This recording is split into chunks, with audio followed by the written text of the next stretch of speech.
ఉగాది పండుగతో తెనాలిలో ప్రారంభమయ్యే శ్రీరామనవమి ఉత్సవాలకు తెనాలి పట్టణం ముస్తాబయ్యింది. పట్టణమంతా చలువ పందిళ్ల మధ్య ఉత్సవాలకు సిద్ధమైంది. పట్టణంలోని ప్రముఖ దేవాలయాలలో శ్రీరామనవమి ఉత్సవాలను ఆదివారం ప్రారంభించారు. రెండో భద్రాద్రిగా పిలుచుకునే తెనాలి శ్రీరామ నవమి ఉత్సవాలకు ముస్తాబైంది. పట్టణమంతా పండుగ వాతావరణంతో నిండిపోయింది. ఉగాది పండుగను పురస్కరించుకుని పట్టణంలోని దేవాలయాల్లో విశేష పూజలు జరిగాయి. ఉగాది పండుగ మరుసటి రోజు నుండి సాగే నవరాత్రి మహోత్సవాలను వైష్ణవ దేవాలయాలు ప్రారంభిస్తారు. అంగరంగ వైభవంగా నవరాత్రి మహోత్సవాలను నిర్వహించేందుకు సిద్ధమైన ప్రజలు, వ్యాపారస్తులు ఉత్సవాల సందర్భంగా వివిధ కార్యక్రమాలు చేపట్టనున్నారు.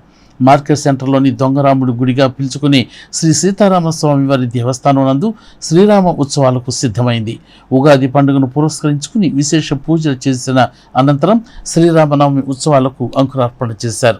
ఇదే విధంగా దశాబ్దాల కాలంగా శ్రీ సీతారామ మందిరం వద్ద జరుగుతున్న శ్రీరామనవమి ఉత్సవాల నేపథ్యంలో స్వామివార్లకు విశేష పూజలు నిర్వహించారు. శ్రీరామనవమి ఉత్సవాలకు అన్ని ఏర్పాట్లు చేశారు. ప్రతిరోజు ఆయా దేవస్థానాల వద్ద వివిధ కళా సాంస్కృతిక కార్యక్రమాలు, ప్రవచనాలు కూడా నిర్వహించనున్నారు.